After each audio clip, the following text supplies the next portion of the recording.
Hello everybody, thank you for joining us for another story time today. Today is World Sea Turtle Day, so I bet you can guess what our story time is going to be all about. That's right, sea turtles.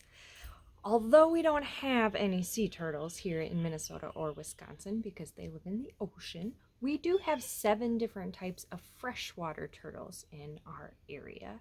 And there are things that we do that still impact turtles way off in the sea. So things that we do right here in Minnesota and Wisconsin can have an effect on a turtle thousands of miles away. And we'll talk more about that at the end. But our actions here also have impacts on our local turtles, those freshwater turtles. Most of you have probably seen one of those freshwater turtles. Maybe it was a painted turtle or a snapping turtle. But a lot of you have probably seen a turtle at some point in your life, even if it was in a zoo. So as we read through the story, I want you to think about some of the differences between our freshwater turtles that live in our lakes and rivers and streams and our sea turtles that live in the ocean. There's going to be some things that are alike and some things that are different between them. This book has a ton of great information, so I'm not going to talk a bunch at the beginning here. We're just going to read the story, and I'll read all the facts about turtles too as we move through our story. So let's begin. Our book this week is called One Tiny Turtle. It's written by Nicola Davies and illustrated by Jane Chapman.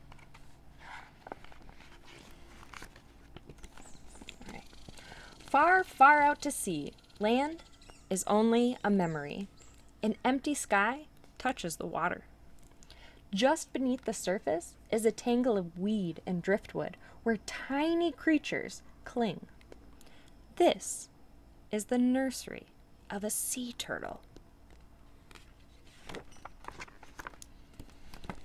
Passing in a boat, you might not notice the turtle. Not much bigger than a bottle top. That's pretty tiny. She hides in the green shadows. She's a baby, so her shell is soft as old leather. Just a little fish bite could rip it open. But the turtle is safe in her world of weed and snaps her beak on tiny crabs and shrimp. So we call the turtle, turtles don't have teeth, so we call this part, the mouth, we call it a beak on turtles, like a bird. It says, turtles have shells that cover their backs and shells that cover their stomachs.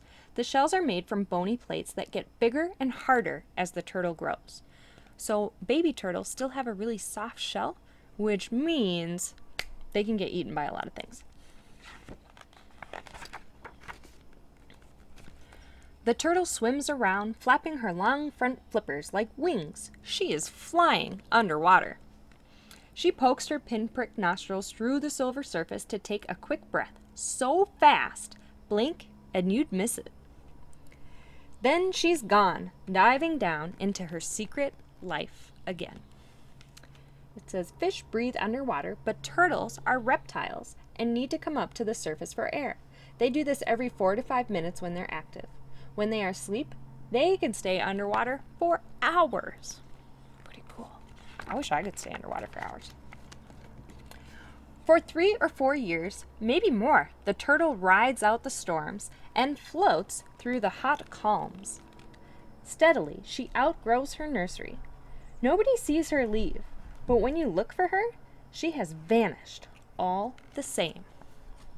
So for a really long time, scientists didn't know what happened after turtles hatched from their eggs on shore and then went back into the water, because they saw the baby turtles on shore, and then in the ocean they only ever found older turtles. So they didn't know what was happening to turtles for those 3 to 4 years where they just kind of disappeared. And then scientists put a little GPS tracker on our turtles and found out that they're hiding in these, like they said, these mats of driftwood and weeds, sometimes big, huge logs. They might ride on those logs even in the water. So with new technology, we're learning more and more and more about animals. And that's really cool. A year or 2 later, she turns up close to land. Bigger than a dinner plate now. She's not a fish snack anymore. Her shell is as hard as armor. Her head is as tough as a helmet. She's grown into her name, Loggerhead. She has come to eat crabs. Millions swim up from deep water to breed in the shallows. Their shells crack as easily as hen's eggs in her heavy jaws. But in a week, that feast is over, and Loggerhead disappears again.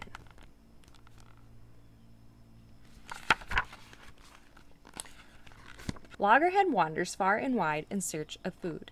In summer to cool seaweed jungles, where she finds juicy clams and shoals of shrimp. And in winter to turquoise lagoons, warm as a bath, where she can munch among corals. Loggerhead may travel thousands of miles, but she leaves no trace or track for you to follow. Only good luck will catch you a glimpse of her.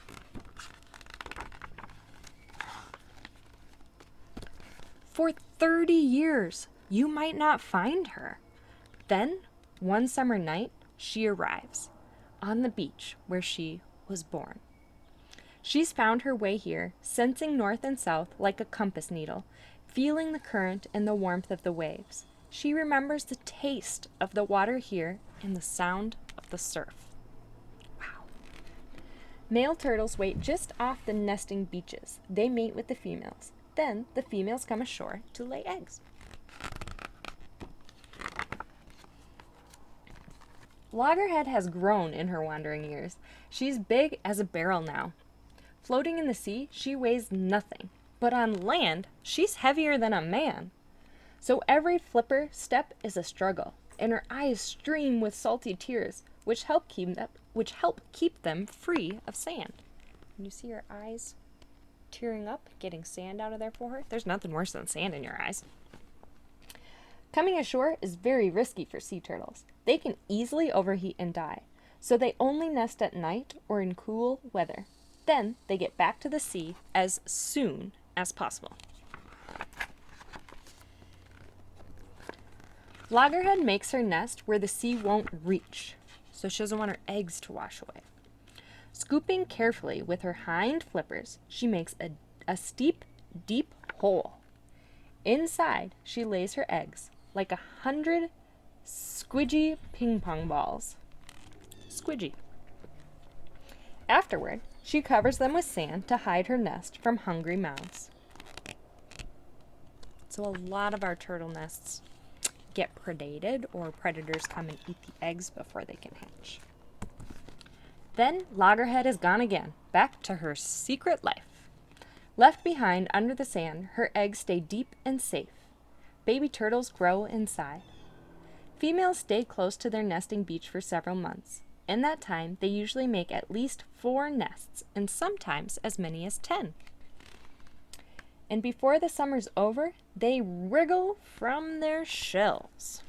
It says, turtle eggs in warm sand can be ready to hatch in 6 weeks.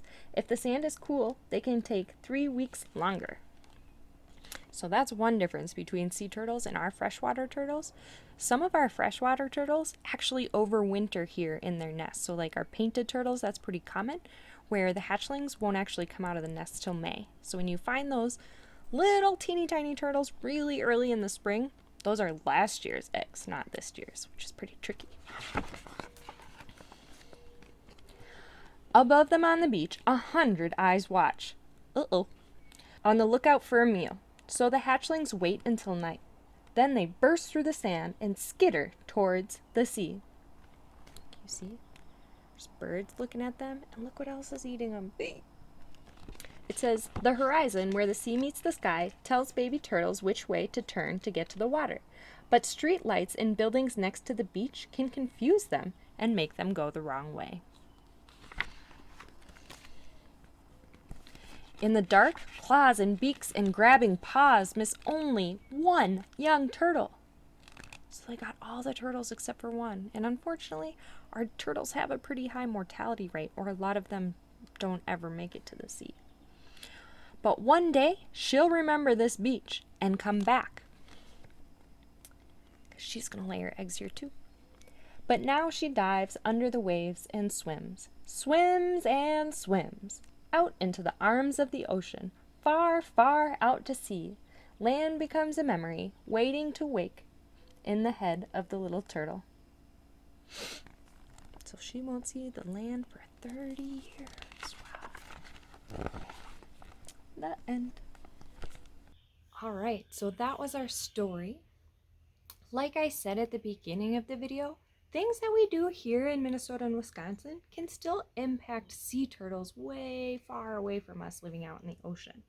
So they have a lot of different threats, and a lot of our sea turtles are actually endangered now. So there are things that we can do to help out turtles. Some of the things are out of our control because we don't live near the ocean. We can't help protect their nesting sites and things like that. You could always find an organization that can do those things locally and help support that nonprofit to do their work. But some of the things that we can do here, one of the big threats for our sea turtles is actually our commercial fishing industry. So turtles sometimes get caught in the big nets that fishermen use. So if your family eats seafood, one of the best ways you can help turtles is to eat sustainably sourced seafood, or companies that are conscious about, we call it the bycatch, or those accidental things that get stuck in their nets, and turtles are one of those. So buying sustainable seafood can help. Another thing that can really help is reducing your plastic use. We're hearing more and more about all the plastic that's going into the ocean, and it's particularly dangerous for turtles. A lot of our sea turtles eat jellyfish, and when a plastic bag is floating through the water, it often looks exactly like a jellyfish. So turtles and other marine animals get confused and they try to eat plastic, which isn't good. Other types of plastic, like plastic straws, have been found stuck up turtles' noses. The plastic rings from our six packs can get tangled around them, so can our old fishing line. So really trying to reduce our plastic use can help turtles. And you might be thinking, well, what if I use a plastic bag here? What does that have to do with the ocean? But our plastics, even if we dispose of them properly, even if we put them in the landfill, if they're not recyclable, plastics are super lightweight, so wind and water move them really easily. So even if you put a plastic bag in the garbage, it could easily fly away from the landfill, get into a river, and once that plastic is in our rivers here, we live along the Mississippi, so it can easily make its way into the ocean. Most of the plastic entering the ocean is coming from land or from rivers. So that still is something that we can do to help turtles. The other thing I wanted to mention too is that climate change is really affecting our oceans, and it's warming water, and it's affecting coral reefs, which is a big habitat and food source for our sea turtles. So anything you can do to fight against climate change and reduce your carbon footprint will really help out our turtles. That might mean shutting off all your lights to conserve energy, or maybe that means taking your bike to the store, biking with a parent to the store instead of driving your car. And there's lots of different ways you can reduce your carbon footprint. So keep all those things in mind. I'm going to post some resources in our document down below about sea turtles and how you can help out both.